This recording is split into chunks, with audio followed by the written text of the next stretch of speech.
श्री गणेशाय नमः। सद्गुरुवे नमः। हरिहर महाराज की जय हो। अखंड मंडलाकारं व्याप्तं येन चराचरं तत्पदं दर्शितं येन तस्मै श्री गुरुवे नमः। गजाननं भूतगणादिसेवितं कपित्थजम्बोफलचारुभक्षणम् उमासुतं शोकविनाशकारकं नमामि विघ्नेश्वरपादपङ्कजम्। मा सरस्वती नमस्तुभ्यं वरदे कामरूपिणी विश्वरूपे विराक्षिणी मां विद्यादेहि सरस्वती। जय जय श्री गिरिजारमण जय जय भूत किशोर जय भक्तन सर्वस्य प्रभु जय गणपति चित चोर। बोलिए शंकर भगवान की जय। पुराणों के ज्ञाता श्री व्यास जी के परम शिष्य श्री सूत जी शौनकादि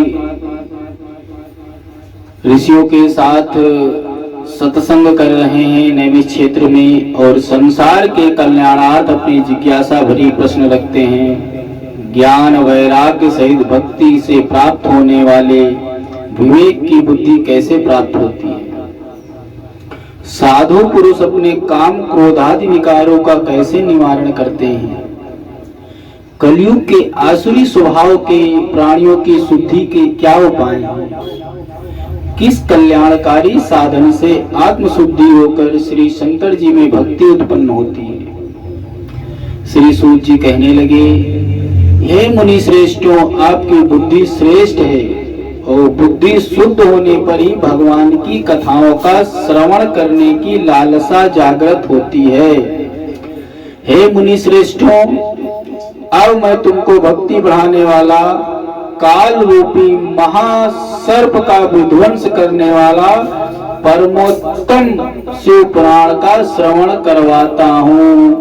सुनो। श्री व्यास जी द्वारा रचित शिव पुराण से अधिक कलयुग में जीवों को मोक्ष देने वाला, मन को शुद्ध करने वाला कोई भी दूसरा पुराण नहीं है। अनेक जन्मों के पुण्यों के फल स्वरूप ही प्राणी को शिव पुराण का श्रवण करने का अवसर प्राप्त होता है। इसके पढ़ने, सुनने और सत्संग में भाग लेने से कुछ भी क्षण अगर पुराण को दे दिया जाए तो प्राणी पाप रहित होकर मनोवांछित फल को प्राप्त करता है और सर्वस्व तन मन धन से जो शिव को अर्पण होकर के शिव पुराण कथा का आयोजन करवाता है, शिव स्वरूप होकर शिवलोक को प्राप्त होता है। इस पुराण को एक मुहूर्त, आधे मुहूर्त, क्षण मात्र भी सुनने से प्राणी की दुर्गति नहीं होती है। वो कर्म रूपी महावन को भस्म करके संसार सागर से तर जाता है। जो फल राजसूय यज्ञ करने से प्राप्त नहीं होता है, वो फल शिव पुराण के श्रवण से सुलभ हो जाता है। कलयुग के अधर्मी दुराचारी प्राणियों के लिए सुधा रूपी शिव पुराण और उनके कलुषों को निर्मूल कर अजर अमर बना देने वाली है शिव कथा। शिव पुराण 7 संहिताओं में 24,000 श्लोकों वाला कहा गया है। ज्ञान भक्ति वैराग्य से युक्त कल्याणकारी पुराण है। शिव पुराण के वाचन, श्रवण और मनन का बराबर ही फल प्राप्त होता है।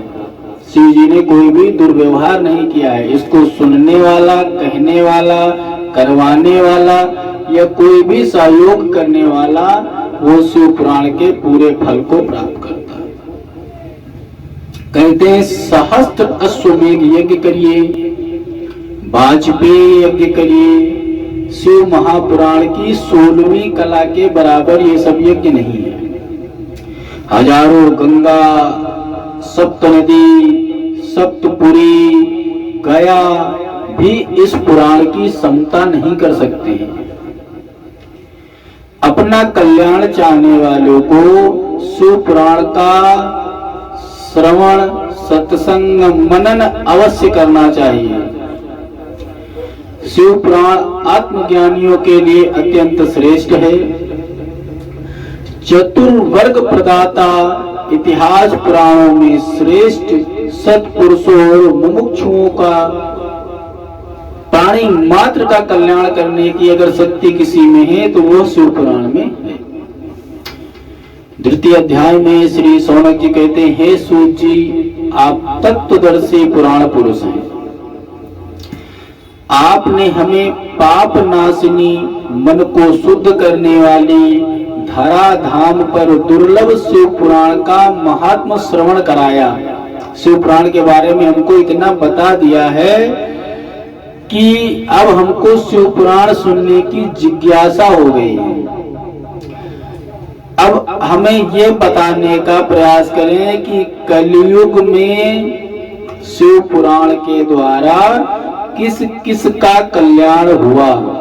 श्री सूत जी कहने लगे, शिव महापुराण महापापी, दुराचारी, माता के विद्वेषक, दंभी, हिंसक, अधर्मी, असत्यवादी प्राणी को भी शुद्ध करता है। ब्राह्मणों के धन को हड़पने वाले, व्यभिचारी, 60 मलिन देवताओं का धन हड़पने वाले, क्रूर और निर्दयी प्राणियों को भी शिव महापुराण पवित्र कर देती है। श्री सूत जी कहने लगे, इसके संबंध में मैं एक पुराण इतिहास सुनाता हूँ, सुनो। किरात नगर में एक देवराज नाम का ब्राह्मण रहता था। वो संध्या से हीन, स्नानादि क्रियाओं से हीन, विश्वासी जनों को ठगने वाला, ब्राह्मण, वैश्य, क्षत्रिय, शूद्र जनों को मार कर ठग कर खाने वाला और उनको हड़पने वाला दुराचारी था। एक कतडागे सा स्नातुम यातो महेश्वरा, वैश्यां शोभावतीं नाम दृष्टवा तत्रा दिव्य बला। एक समय वह तालाब में स्नान करते समय शोभावती नाम की वैश्या के रूप पर मोहित हो गया और उसी के साथ हो लिया। दिन रात रमण करता, माता पिता पत्नी के बार बार समझाने पर भी उसने उस वैश्या का त्याग नहीं किया। दिन रात किसी भी तरीके से उस वैश्या को धन देने के लिए जुगत लगाता, माता पिता पत्नी को मार कर सारा धन लाकर वैश्या को देने लगा। अब इससे वैश्या तो बड़ी प्रसन्न हुई, इधर धन से भचाभच भक्षण कर, मंदिरा पान कर, रात दिन विषय भोगों में लगा रहा और वैश्या के साथ एक पात्र में ही भोजन करता।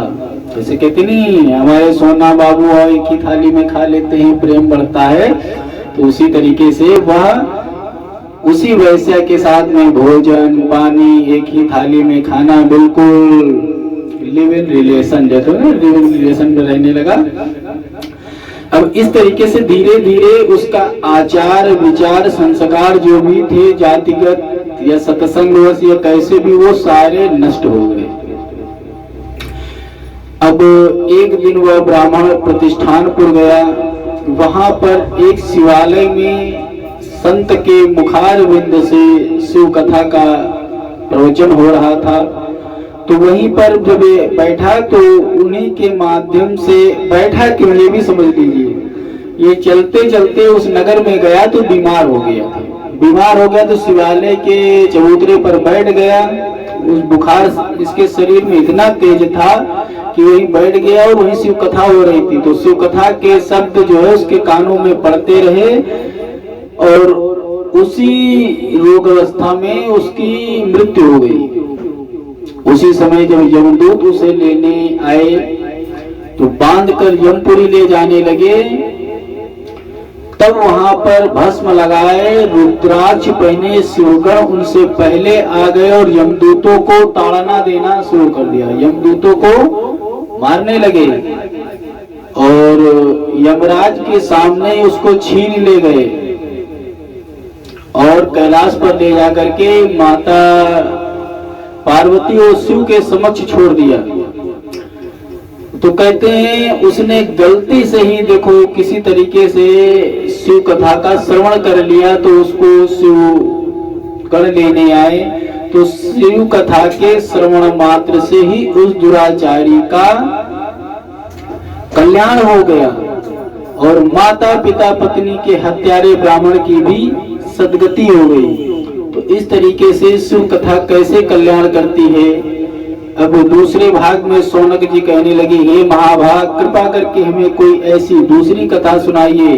आपके मुख से कथा सुनते हुए बड़ा आनंद आ रहा है। जय श्री राधे।